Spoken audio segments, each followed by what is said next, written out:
ఆచి chicken masala. BRS నేతల ఫోన్లు సీసీ కెమెరాలను హ్యాక్ చేస్తున్నారంటూ సంచలన ఆరోపణలు చేశారు హరీష్ రావు. బెంగళూరు నుండి హ్యాకర్స్ ను తీసుకొచ్చి తమపై నిఘా పెట్టారన్నారు. కొందరు ఐపీఎస్ అధికారులు ఈ హ్యాకింగ్ కు పాల్పడుతున్నారని, అందుకు సంబంధించిన ఆధారాలున్నాయని చెప్తున్నారు.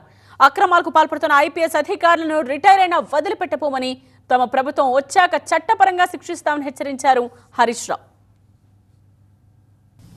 కొంతమంది ఐపీఎస్ అధికారులు ఇలా మా ఫోన్లు హ్యాక్ చేస్తా ఉన్నారు, మా ఇండ్ల ముందున్న సీసీ కెమెరాలు హ్యాక్ చేస్తా ఉన్నారు.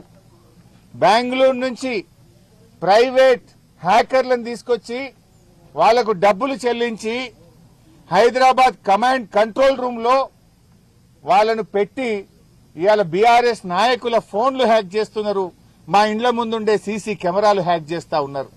ఇవన్నీ బయటకు వస్తాయి. నేను ఐపీఎస్ అధికారులను కూడా హెచ్చరిస్తా ఉన్నాం, మా దగ్గర అన్ని సాక్ష్యాధారాలు ఉన్నాయి, టైం వచ్చినప్పుడు అన్ని బయట పెడతాం.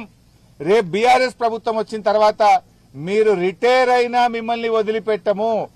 మీరు రిటైర్ అయితమేమో అనుకుంటున్నారేమో గాని రేపు మీ మీద దానికి సంబంధించినటువంటి కేసులు నమోదు చేస్తాం, విచారణ జరుపుతాం. మీరు చేసిన అక్రమాలకు మీరు తగిన మూల్యం చెల్లించుకోవాల్సి వస్తుంది.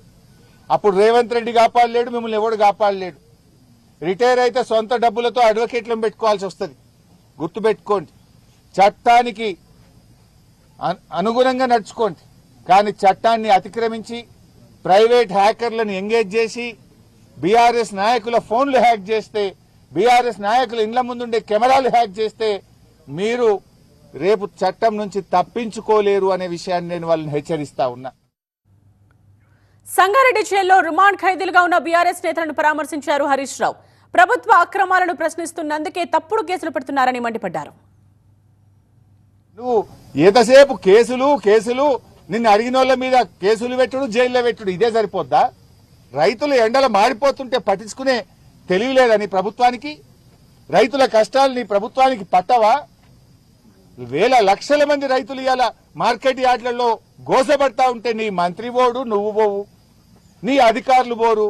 మీరేమో ఏసీలలో జూబ్లీ హిల్స్ ప్యాలెస్ లో కూర్చుంటే ఎండల రైతులు మాడిపోతున్న పరిస్థితి ఉన్నది. ఇప్పటికైనా ఈ అక్రమ కేసులు బంద్ చేయి, రైతుల గురించి పట్టించుకో, ప్రజా సమస్యల గురించి పట్టించుకో, నీ 420 హామీల అమలు గురించి పట్టించుకో, నీ 6 గ్యారంటీల గురించి పట్టించుకుని నిజమైన పాలన అందించే ప్రయత్నం చేయి. నువ్వు మళ్ళా గెలిచేది లేదు. ఈ మిగిలిన 2.5 ఏళ్లైనా మంచిగా పనిచేయి, ప్రజలకు ఇచ్చిన హామీలు అమలు చేయమని చెప్పి డిమాండ్ చేస్తూ క్రిషాంక్ గారి మీద పెట్టిన అక్రమ కేసులు ఎత్తివేయాలని, మళ్లీ పీటీ వారెంట్లు వేసి మళ్ళీ అరెస్ట్ చేసి ఇంకా ఎక్కువ రోజులు జైల్లో పెట్టాలనే వికృత చర్యలకు దిగొద్దని కూడా నేను హెచ్చరిస్తా ఉన్నా. ఆచి చికెన్ మసాలా.